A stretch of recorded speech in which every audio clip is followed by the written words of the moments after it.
Hello बच्चों, स्वागत है आपका आज की क्लास में। बच्चों ये कक्षा 8 के गणित के विद्यार्थियों के लिए है और जिसमें आज हम कक्षा 8 के गणित का पहला ही चैप्टर जिसका नाम है परिमेय संख्याएं कराएंगे। तो परिमेय संख्याओं की एक्सरसाइज हम शुरू करने से पहले उसका परिचय करा देते हैं। परिमेय संख्याएं होती क्या हैं, पहले तो जान लीजिए संख्याएं क्या होती हैं, कैसे बनती हैं। संख्याएं बच्चों अंकों से बनती हैं।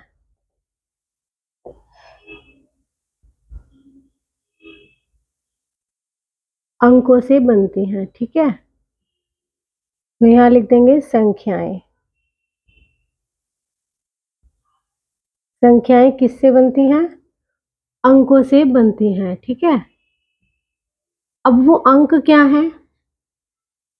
अंक क्या है? वो आपके अंक आपके ये होते हैं 0, 1, 2, 3, 4, 5, 6, 7, 8, 9, यहाँ तक अंक हैं आपके, ठीक है।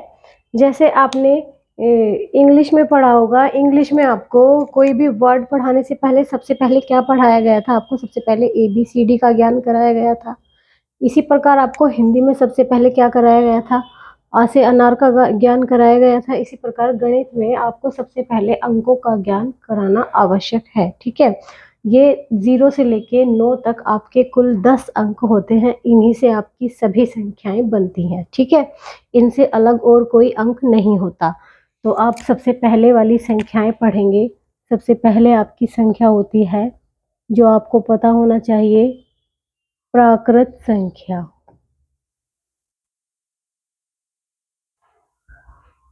प्राकृत संख्याएं। देखिए बच्चों, प्राकृत संख्या होती क्या है? ऐसी संख्याएं जो हम गिनती के लिए उपयोग में लाते हैं उन्हें हम प्राकृत संख्याएं कहते हैं। जैसे जब आपने पढ़ना शुरू किया था, सबसे पहले आपको गणित में क्या पढ़ाया गया था? सबसे पहले आपको गिनती पढ़ाई गई थी। गिनती या तो आपने पढ़ा होगा 1 2 3 4 5, इस तरह से पढ़ा होगा। 100 तक का पहले आपने 10 तक काउंटिंग याद की होंगी, गिनती याद की होंगी, या फिर हिंदी में आपने 10 तक तो 1 2 3 4 इस तरह से याद किया होगा, 1 से 10 तक, ठीक है। फिर उसके बाद आपने 20 तक, फिर 100 तक, ठीक है। आगे तो ये सभी क्या होती हैं आपकी? ये सभी होती हैं आपकी प्राकृत संख्याएं। तो संख्याएं, प्राकृत संख्याएं होती किस प्रकार की हैं? देखिए, 1, 2, 3, 4, 5, 6, 7, ये आपकी प्राकृत संख्याएं हैं, ठीक है। अब देखिए बच्चों, हमने यहाँ पे लिखा है कि ये 1 से शुरू हुई हैं। 1 से पहले हमने कुछ नहीं लिखा, हमने क्या लिखा है? 1। 1 से शुरू हुआ है, 1 2 3 4, ठीक है। इस तरह से हमने इनको लिखा है। हमने 7 तक लिखने के बाद हमने ऐसे डॉटेड लाइन बना दिया है। इस लाइन का मतलब क्या है कि 7 के बाद 8 आएगा और 8 के बाद 9 आएगा, उसके बाद अगली संख्या आती चली जाएगी, ठीक है। मतलब संख्याएं बढ़ती चली जाएंगी। अब देखिए, प्राकृत संख्याओं का कहीं पर भी अंत नहीं होगा, ठीक है। इसका मतलब क्या है कि वो 1 से शुरू हो चुकी हैं, लेकिन अंत उनका कहीं पर भी नहीं हुआ, कहीं पर भी वो खत्म नहीं हुई है। इसका मतलब क्या हुआ कि सबसे छोटी प्राकृत संख्या क्या है बच्चों? 1। सबसे छोटी प्राकृत संख्या क्या है? 1, ठीक है। सबसे बड़ी प्राकृत संख्या क्या है बच्चों? इसका कहीं पर भी अंत नहीं है, तो सबसे बड़ी संख्या हम नहीं बता सकते हैं कि क्या होगी, ठीक है। चलिए बच्चों, इसके बाद आपकी दूसरी संख्या आ जाती है पूर्ण संख्याएं। ये आ गई है बच्चों आपकी पूर्ण संख्याएं। आप देखिए, आप एक बार प्राकृत संख्याओं को देखिए बच्चों। प्राकृत संख्याओं में देखिए 1 से शुरू होती हैं, लेकिन आपकी एक और संख्या होती है 1 से पहले, क्या होती है वो? 0। तो ऐसी संख्याएं जो 0 से शुरू होती हैं वो क्या कहलाती हैं? पूर्ण संख्याएं कहलाती हैं। 2 3 4 5 6 7, आगे भी हम लिख सकते हैं इनको, ठीक है। तो इसका मतलब क्या हुआ बच्चों कि प्राकृत संख्याएं 1 से शुरू होती हैं, कहीं पर भी खत्म नहीं होती। इसी प्रकार पूर्ण संख्याएं 0 से शुरू होती हैं, लेकिन कहीं पर भी खत्म नहीं होती। सबसे छोटी प्राकृत संख्या 1 होती है, सबसे छोटी पूर्ण संख्या 0 होती है। ठीक है, इसको नोट डाउन करते रहना साथ साथ। चलिए बच्चों, इसके बाद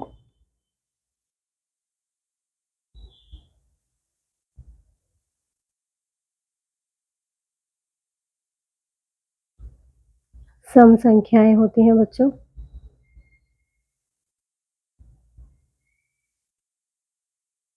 सम संख्याएं क्या होती हैं? ऐसी संख्याएं जो 2 से पूरी पूरी विभाजित हो जाती हैं, वो सम संख्याएं कहलाती हैं। देखिए बच्चों, 2 से पूरी पूरी विभाजित हो जाती हैं। 2, 4, 6, 8, 10, 12। तो बच्चों, 2 के पहाड़े में जो संख्याएं आती हैं वो सम होती हैं। अब ये कहाँ तक होती हैं? अब ये 2 ढाई 20 तक नहीं होती, उसके आगे भी होती हैं। 2 ढाई 20 के बाद क्या आता है? 22, 24, 26, 28, 30, 32। इस तरह से ये संख्याएं भी अनंत तक जाती हैं। ठीक है, ऐसी संख्याएं जो 2 से विभाजित हो जाती हैं वो सम संख्याएं कहलाती हैं। इसके बाद आपका 4th नंबर पे बच्चों आप पढ़ेंगे विषम संख्याएं। विषम संख्याएं, विषम संख्याएं क्या होती हैं बच्चों? देखिए, जान लीजिए इनको भी। ऐसी संख्याएं जो 2 से विभाजित नहीं होती, इसका उल्टा हो जाता है, इसका अपोजिट हो जाता है। जो 2 से विभाजित होती हैं वो सम होती हैं, जो 2 से विभाजित नहीं होती वो विषम होती हैं। देखिए कौन सी होती हैं? 1, 3, 5, 7, 9, 11। ये सभी क्या हैं? आपकी विषम संख्याएं हैं। ये कभी भी 2 से विभाजित नहीं होती है। ठीक है, चलिए बच्चों, इसके बाद अगली संख्या पढ़ेंगे आप।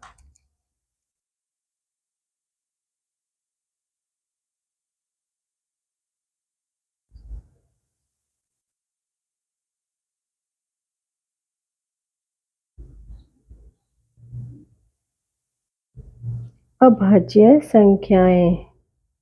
देखिए बच्चों, अभाज्य संख्याएं क्या होती हैं? ऐसी संख्याएं जो किसी से भी विभाजित नहीं होती। नाम में ही लिखा है अभाज्य, मतलब ये भाज्य नहीं होती हैं, किसी से भी विभाजित नहीं होती, केवल अपने आप से विभाजित होती हैं। अब अपने आप से तो हर नंबर विभाजित होता है, ठीक है, हर संख्या विभाजित होती है, और ये 1 से विभाजित होती हैं। 1 से भी हर संख्या को हम डिवाइड कर सकते हैं 1 से। ठीक है, तो अभाज्य संख्याएं ऐसी संख्याएं हैं जो किसी के भी पहाड़े में नहीं आती, जैसे 2, 3, 5, 7, 9 नहीं लिखेंगे हम, क्योंकि 9 बच्चों 3 के पहाड़े में आ जाता है, इसलिए हम 9 को नहीं लिखेंगे। क्या आएगा अगली संख्या? 11। उसकी अगली संख्या क्या आ जाएगी बच्चों? 13। और इसकी अगली संख्या क्या आ जाएगी बच्चों? 17। 15 नहीं आएगा, क्योंकि 15 3 के और 5 के पहाड़े में आ जाता है। तो ये संख्याएं आपकी क्या है बच्चों? 19, 23। ये आपकी अभाज्य संख्याएं होती हैं। ठीक है, चलिए बच्चों, साथ साथ नोट करते रहना इसको। इसके बाद अगला बिंदु आप पढ़ेंगे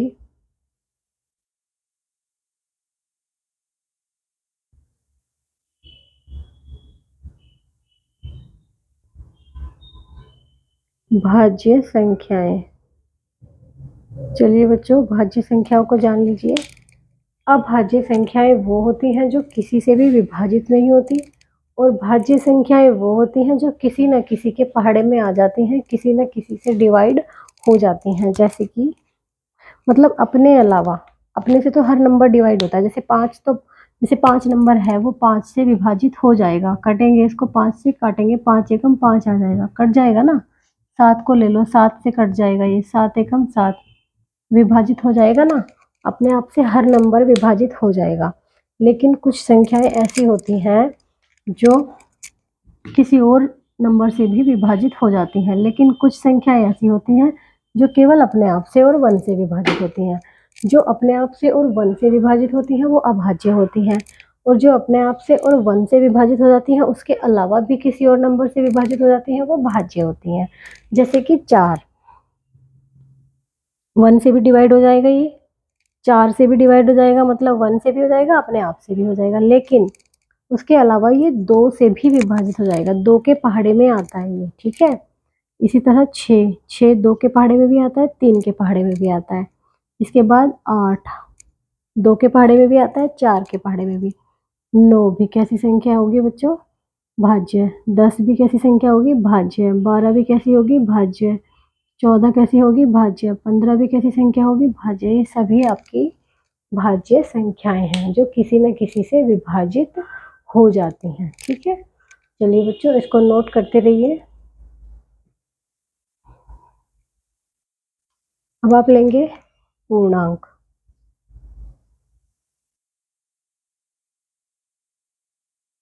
पूर्णांक आपने पढ़ा था बच्चों 6th क्लास में। देखिए बच्चों, पूर्णांक ये है आपके, नंबर लाइन पे हम इनको दिखाएंगे। यहाँ पर बीच में क्या है बच्चों? 0, 0 के राइट साइड धनात्मक पूर्णांक और 0 के लेफ्ट साइड ऋणात्मक पूर्णांक।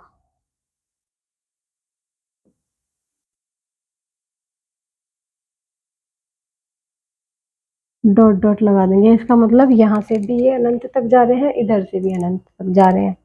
बीच में क्या है बच्चों? आपका 0 है, ठीक है। 0 के राइट साइड क्या है? धनात्मक पूर्णांक, और 0 के लेफ्ट साइड क्या है? ऋणात्मक पूर्णांक, माइनस वाले हैं, ठीक है। अब देखिए, पूर्णांक जैसे कि नाम में ही लिखा है पूर्णांक, अगर इसका संधि विच्छेद करें तो क्या बनेगा? पूर्ण जमा अंक, मतलब पूर्ण मतलब कंप्लीट, अंक मतलब डिजिट, एक कंप्लीट डिजिट मिलेगी, कंप्लीट नंबर मिलेगा आपको, ठीक है। देखिए बच्चों, ये नंबर इस तरह का होगा कि ये इस तरह नहीं हो सकता, 5/2 अपोन में नहीं होना चाहिए, ना ही ये पॉइंट में होना चाहिए। एक पूरा नंबर होगा, या तो 5 या फिर 2, एक पूरा कंप्लीट नंबर होगा ये आपका, ठीक है। चलिए बच्चों, पूर्णांक हो गया आपका। तो पूर्णांक कितने होते हैं? पूर्णांक भी कितने होते हैं बच्चों?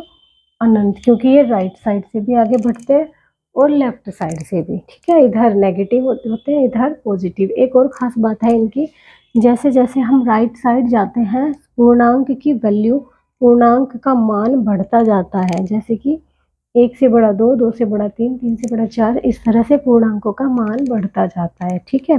और जैसे ही हम लेफ्ट साइड आते हैं तो पूर्णांक की वैल्यू कम होती जाती है, माइनस होता जाता है। जैसे कि 3 से छोटा 2, 2 से छोटा 1, 1 से छोटा 0, 0 से भी छोटा -1, -1 से भी छोटा -2। जैसे जैसे हम इधर जाते हैं संख्या हमारी छोटी होती जाती है, ठीक है।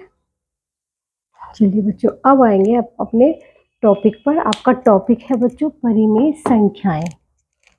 चलिए बच्चों,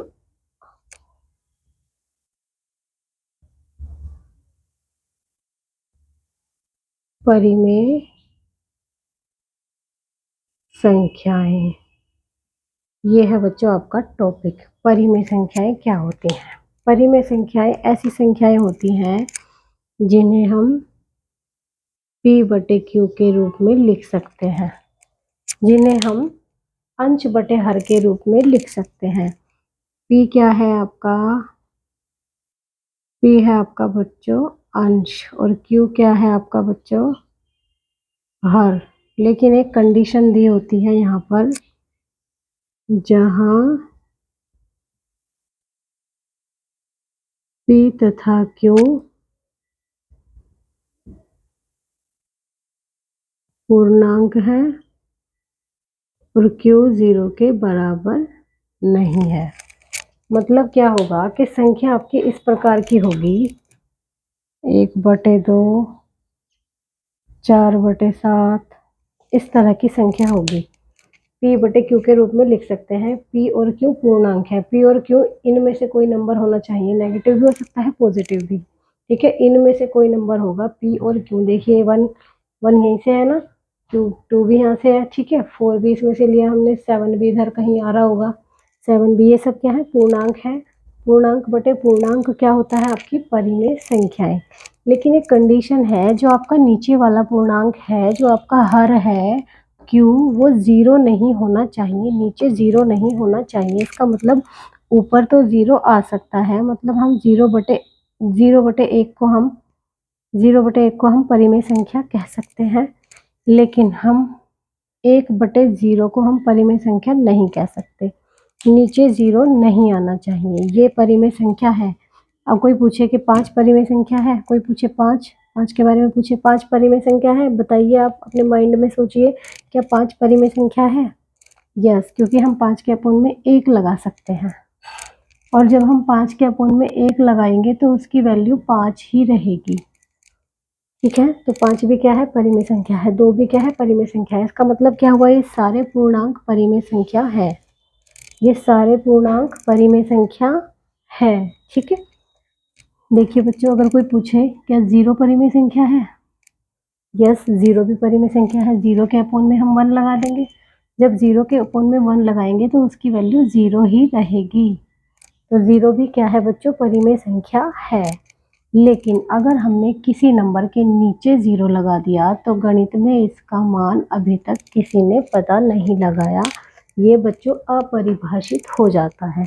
गणित में इसका कोई अस्तित्व ही नहीं है कि अपोन में 0 आ गया। ठीक है, तो ये आपका हो जाता है बच्चों अपरिभाषित। ठीक है, तो आप इसको आपने समझ लिया होगा परिमेय संख्याएं क्या होती हैं।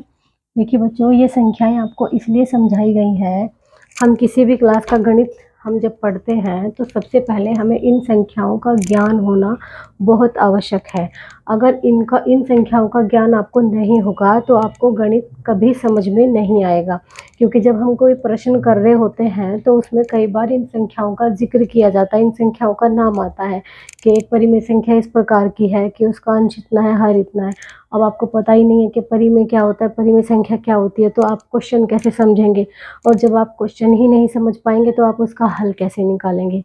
ठीक है बच्चों, तो आपको इन संख्याओं का ज्ञान होना बहुत आवश्यक है हर क्लास के बच्चे को। ठीक है, अगर आपको गणित पढ़ना है तो आप इन संख्याओं को अच्छे से समझ लीजिए। ठीक है, तो ये आपकी पहली क्लास थी बच्चों परिचय की।